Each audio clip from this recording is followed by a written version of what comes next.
అనేది ఒక కాన్సెప్ట్ పెట్టండి. మొదటి నుంచి మనకు వస్తున్నటువంటి ఇబ్బంది ఏంటంటే మెయిన్ నాయకత్వంలో చేసే నలుగురే పనిచేస్తున్నారు, చేసే నలుగురే బలాయిస్తున్నారు, చేసే నలుగురే మామూలు అంత స్ట్రాంగ్గా ఏమి లేవు. ఏదైనా ఫైనాన్షియల్ కానీ ఇంకోటో చేసి ఏదైనా చేయడానికి చేసే ఆలోచన ఉన్నంత మాత్రాన అందరూ పెట్టలేరు.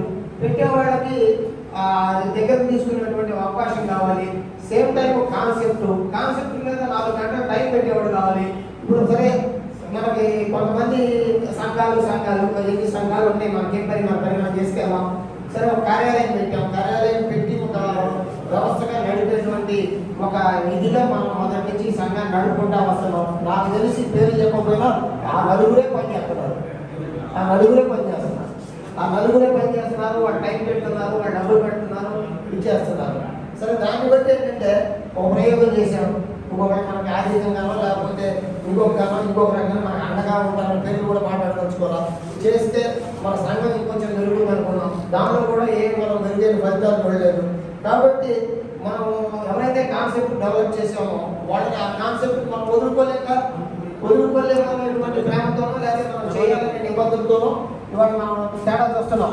ఏంటంటే ఒకప్పుడు మనకి టైం ఇవ్వాలటువంటి ప్రభుత్వంలో ఉన్న పెద్దలే ఇవాళ తలుపులు వేసుకొని లోపల కూర్చొని మా కోసం ఏమన్నా చేయండి అంటున్నారు. నమ్ముదామా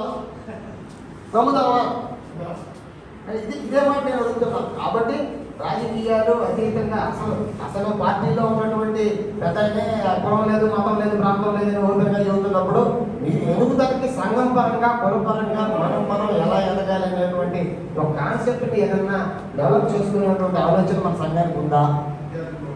దాని బదులు ఇప్పుడు ముందు కుర్రాళ్ళు వచ్చారు, కుర్రాళ్ళని ఒక జిల్లాకి ఒక ఇద్దరు తయారు చేయండి, 22 జిల్లాలో ఎంతో 52 మంది సెలెక్ట్ చేసి పిల్లకి ఎన్నికల టైం వస్తుంది, ఈ 52 మందిని గుంటూరు రమ్మనండి.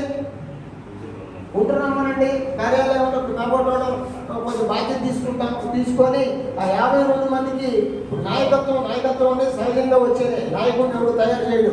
ఆ నాయకుడు ఐడెంటిఫై చేసినటువంటి నాయకుల్ని కొన్ని పద్ధతులు చూద్దాం. ఏ విషయం మీద మాట్లాడాలి, కులపరంగా ఎంతవరకు కులపరంగా మాట్లాడితే ఎంతవరకు మాట్లాడాలి, జనాల సమస్యల గురించి మాట్లాడితే ఎంతవరకు మాట్లాడాలి, పేదరికం గురించి మాట్లాడితే ఎంతవరకు మాట్లాడాలి, ఏ రకమైన రాజకీయ అవగాహన కావాలంటే కొంతమంది లీడర్స్ అనేది ఉన్నారు, కొంతమంది లీడర్స్ తీసుకొచ్చి మాట్లాడించి వాళ్ళకొక ఫోకస్, వాళ్ళకొక డైరెక్షన్ ఇస్తే రేపు పొద్దున వాళ్ళే లీడర్లు అవుతారా?